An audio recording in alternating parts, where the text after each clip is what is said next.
오늘 우리에게 주신 말씀은 요한복음 3장 7절로 17절 말씀입니다. 요한복음 3장 7절로 17절 말씀은 신약성경 91면에 있습니다. 같이 읽겠습니다. 요한이 세례받으러 나오는 무리에게 이르되 독사의 자식들아 누가 너희에게 일러 장차 올 진노를 피하라 하더냐. 그러므로 회개에 합당한 열매를 맺고 속으로 아브라함이 우리 조상이라 말하지 말라. 내가 너희에게 이르노니 하나님이 능히 이 돌들로도 아브라함의 자손이 되게 하시리라. 이미 도끼가 나무 뿌리에 놓였으니 좋은 열매 맺지 아니하는 나무마다 찍혀 불에 던져지리라. 무리가 물어 이르되 그러면 우리가 무엇을 하리이까? 대답하여 이르되 옷 두 벌 있는 자는 옷 없는 자에게 나눠줄 것이요 먹을 것이 있는 자도 그렇게 할 것이니라 하고 세리들도 세례를 받고자 하여 와서 이르되 선생이여 우리는 무엇을 하리이까 하매 이르되 부과된 것 외에는 거두지 말라 하고 군인들도 물어 이르되 우리는 무엇을 하리이까 하매 이르되 사람에게 강탈하지 말며 거짓으로 고발하지 말고 받는 금료를 족한 줄로 알라 하니라.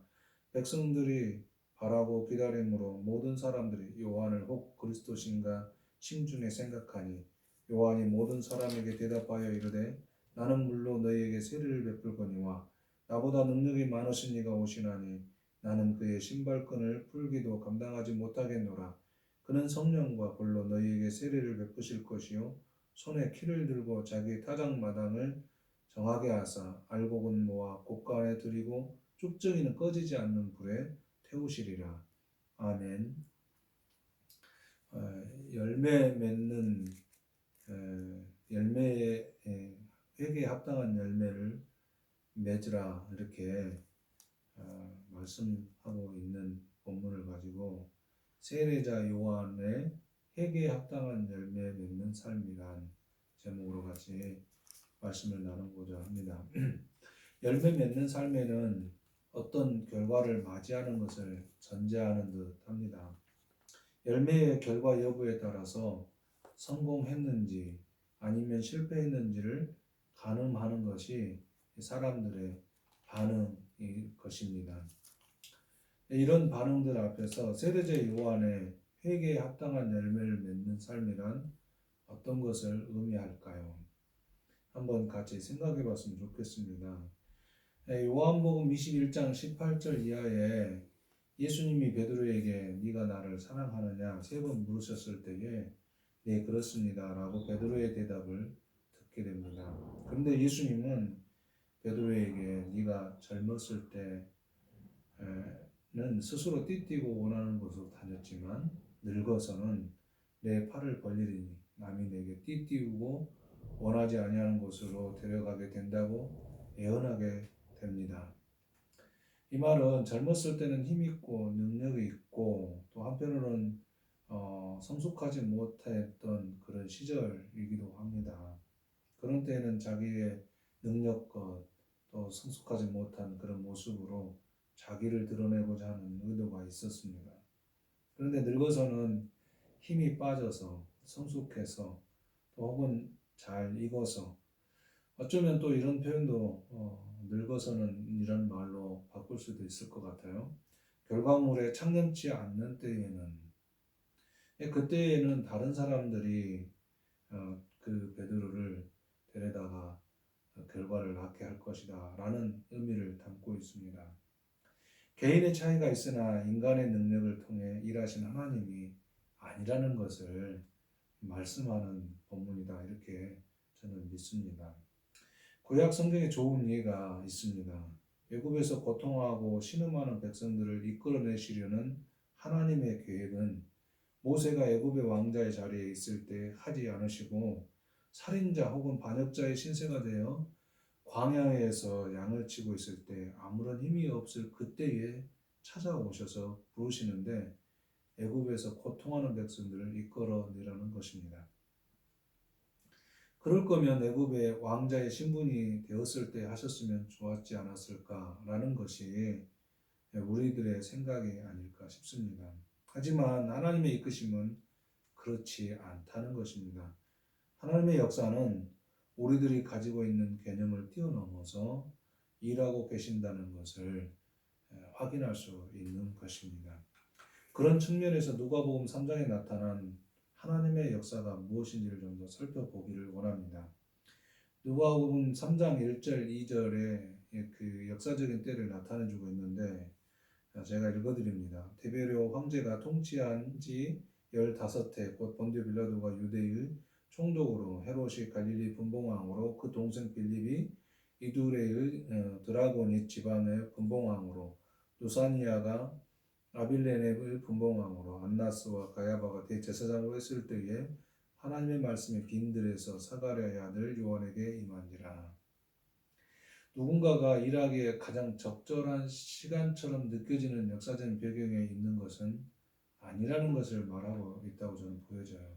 물론 여기 나온 디베르 황제 같은 가이사 디베르 같은 사람이나 분봉왕 헤롯 같은 사람들은 자기들이 하고 싶은 대로 역사를 바꿀 수 있었던 사람들이겠지만 오늘 부름을 받고 있는 세례 요한은 그때에 자기의 뜻대로 할 수 있는 그런 시대적인 역사를 배경을 삼고 있지 않다.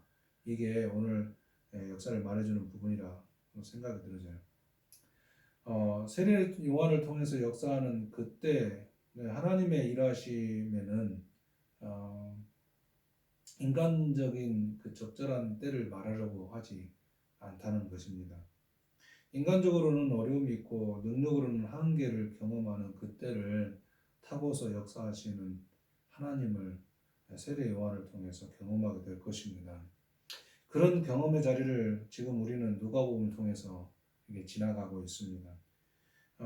방금 읽었던 누가복음 3장 1, 2절에 나타난 역사적인 기록의 사실 여부를 확인하고자 하는 것이 아니라 그들이 중심이 되어 있는 세상에 예수님의 오심이 어떤 것인지를 말하고자 하는 것이라고 저는 믿습니다. 예수님의 출현에 앞선 세례자 요한의 출현으로 누가복음의 저자는 말하고자 하는 것이 무엇인지를 언급하고 있다는 생각이 듭니다. 회개에 합당한 열매를 맺는 삶이 무엇인지를 말해주는데 세례자 요한도 회개에 합당한 삶의 자리를 가는 자로 기록해주고 있다. 이게 오늘 본문의 결론이다 이렇게 저는 생각이 들어져요. 다른 사람들만 회개에 합당한 열매의 삶을 사는 것이 아니라 세례자 요한도 회개에 합당한 삶에 그 합당한 자리로 가고 있는 자다 이렇게 세례자 요한에 대해서 기록하고 있는 것이 누가복음이다. 저는 그렇게 믿습니다. 근데 그것을 결론을 내어 쫓아가게 될 건데 좀 더 살펴보겠습니다. 요한이 요단강 부근에서 회개의 세례를 전파하고 있었습니다. 많은 사람들이 몰려들었습니다. 세례를 받으러 나오는 자들에게 세례자 요한은 독사의 자식들아 라는 표현을 하게 됩니다. 독사라는 표현은 이스라엘 백성들에게는 아주 부정적인 표현인데 세례자 요한은 독사의 자식들이라고 표현했습니다. 독사의 자식들이라는 표현에는 니칸더의 독사가 태어나면서 그 새끼가 어미 독사의 자궁을 먹어치우는 것으로 여겨졌던 것으로 보입니다. 그래서 독사들아라는 표현보다는 더 불쾌한 표현이라고 할 수 있습니다. 하나님의 자녀들이 자신들을 지으신 이를 먹어치우는 자들로 묘사하는 말이 독사의 자식들아라는 부름이라고 보여져요. 그런데 세례자 요한이 그런 아브라함의 후손이라고 일컬어진 이들에게 독사의 자식들아라고 표현하고 있는 것은 너희들은 지금 너희들을 창조하신 하나님을 먹어치우고 있다라는 그런 의미가 담겨져 있습니다. 이어서 나오는 말이 아브라함의 후손이라는 것으로 구원의 확신을 가지고 있는 이들에게 돌들로도 아브라함의 자손이 되게 하실 수 있다는 선언을 하게 됩니다. 헬라의 신화에 사람을 돌로 만든 것이 등장한다고 합니다. 다시 말해 이방 사람들도 아브라함의 자손이 되게 할 수 있으신 분이 하나님이시라는 것을 말씀하고 있습니다. 그러니까 자동으로 주어지는 것은 없다는 의미를 담고 있다고 볼 수 있죠. 전통과 전통성으로 혹은 종교적으로 종교성을 타고서 이루어지는 것이 아니라는 것을 말하고 있습니다. 우리 믿음의 사람들은 믿었다 안 믿었다로 자신의 정체성을 증명하려고 합니다. 그래서 나는 믿었고 너는 안 믿었으니 너와 나는 다르다 이렇게 결론 지으려고 하는 믿음의 사람들이 많이 있죠. 믿음의 그렇게 구분하고자 하는 이유는 뭐냐면 믿음의 삶은 살지 않고 그냥 믿었다 안 믿었다로 구분지어서 그 자기의 정체성을 드러내려고 한다는 것이죠. 그런 요한의 그런 말 속에 사람들이 묻습니다. 우리가 무엇을 해야 합니까? 우리가 무엇을 해야 합니까? 이 시대를 살아가는 우리의 기도는 무엇입니까? 우리는 무엇을 해야 한다고 생각하십니까? 지금 어떤 기도를 드리고 있습니까? 이렇게 질문하고 있는 이들에게 요한은 이렇게 말합니다. 옷 두 벌 있는 자는 옷 없는 자에게 나눠줄 것이고 먹을 것이 있는 자는 나눠주라고 권합니다. 가난한 농부들이 주로 한 벌 옷을 가지고 있었던 때에 두 벌 옷은 필요 이상의 것을 가진 것을 의미합니다. 필요 이상의 것을 가지지 말라는 말이기도 하겠지요. 필요 이상의 것을 가지지 않는 것, 그리고 나눠주는 것이 열매를 맺는 삶의 자리를 살아가는 것이다. 이렇게 일러주고 있는 것이라고 저는 믿습니다. 여기에 세리들이 또 질문합니다. 어떻게 대답합니까? 부과된 것 외에 더 거두지 말라는 말을 합니다. 군인들에게는 사람들에게서 강탈하지 말고 거짓으로 고발하지 말고 뿐만 아니라 자신에게 주어진 것으로 만족하는 자들이 되라고 말합니다. 당시에 군인들이 자신들의 임금에 불만을 품었다는 기록이 있습니다. 그 불만을 피지배지의 주민들을 괴롭혀 채우려고 했다고 합니다. 앞에 세리의 질문, 군인들의 질문에 대답하고 있는 이 대답을 통해서 보면 힘을 가지고 권력을 가진 자리를 차지한 이들이 가난한 백성들에게 세금을 더 부과하거나 힘으로 억압하여 힘겹게 하지 말라는 것으로 보입니다. 자신에게 주어진 것으로만 살아도 충분히 열매 맺는 삶이 된다는 의미가 아닐까 저는 그렇게 생각해 봅니다. 세례자 요한의 선포는 많은 사람들에게 질문을 낳게 했습니다. 당신이 우리가 바라고 기다리는 기름 부음 받은 자인가? 라는 질문입니다. 당신이 메시아인가? 그리스도인가? 라는 질문인 것이죠. 이런 질문에 세례자 요한의 대답은 자신의 정체성을 드러내어 말합니다. 아니다는 것이 그의 단호한 표현입니다.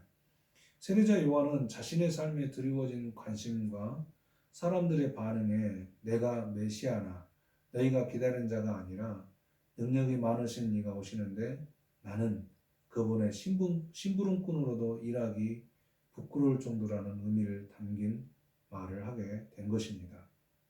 그렇게 말함을 통해 자신의 정체성을 확인하고 세례자 요한이 이렇게 반응하는 것으로 열매 맺는 자의 삶의 자리를 가고 있다고 자신을 말하고 있는 것이라고 보여져요.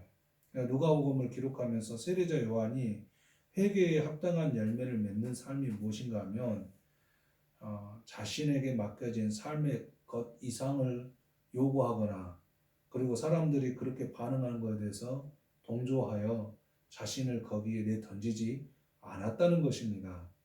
그런데 세상 사람들은 조금의 능력이 있으면 그것을 통해 자신의 성과를 내는 것으로 나타내려는 의도를 숨기지 않습니다. 자신이 마치 커다란 능력이 있어 그 일을 이룬 것처럼 반응하죠. 정치인들이나 종교적인 힘을 가진 자들에게서 찾아보게 됩니다. 우리는 지금 그런 결과를 대면하는 삶의 현장에 있습니다. 국민이 준 권한으로 자신의 야욕을 숨기지 않는 이가 있는가 하면 대형 교회를 이룬 것이 마치 자기의 능력이며 집안의 능력인 것처럼 세습하는 이가 있기도 합니다. 어떤 이는 자신에게 그 집중되어 있는 관심을 가지고 교주가 되어 이단의 우두머리가 되어 있는 이들도 있습니다. 자신의 정체성을 온전하게 고백하지 못하는 이들의 모습이라고 할 수 있습니다. 돌들로도 아브라함의 후손이 되게 하실 수 있는 하나님 앞에 겸손을 찾아볼 수 없는 이들의 모습은 독사의 자식들이 아닐까요? 창조하신 하나님을 먹어치우고 자신의 야욕을 성취와 성과로 둔갑하는 이들이 아닌가요? 어떻게 생각하십니까? 회개에 합당한 열매를 맺는 자리를 사모하는 삶이 어떤 것이라고 생각하십니까? 요한을 통해서 볼 수 있는 건 자신에게 집중되어 있는 이목도 뒤로 하고 자신의 정체성을 찾아 그것을 살아내는 것이 회개에 합당한 열매를 맺는 삶이다, 이렇게 말하고 있다고 저는 믿습니다. 뿐만 아니라 세리나 군인들에게도 동일한 이야기를 하고 있잖아요. 자기에게 맡겨진 삶의 자리를 잘 지키고 그 이상의 것을, 너희들이 가진 힘으로 그 이상의 것을 얻으려고 하지 말라는 의미가 아니겠습니까? 회개에 합당한 열매 맺는 삶, 나에게 주어져 있는 삶의 자리가 어떤 것인지 알고 그 삶의 자리를 잘 지켜나가는 것, 그것이 회개에 합당한 열매를 맺는 삶이다, 그렇게 저는 믿습니다. 우리는 영원한 생명이신 예수께서 육체를 사신 것처럼 예수 안에서 영원한 생명이 육체를 살아가고 있는 것입니다.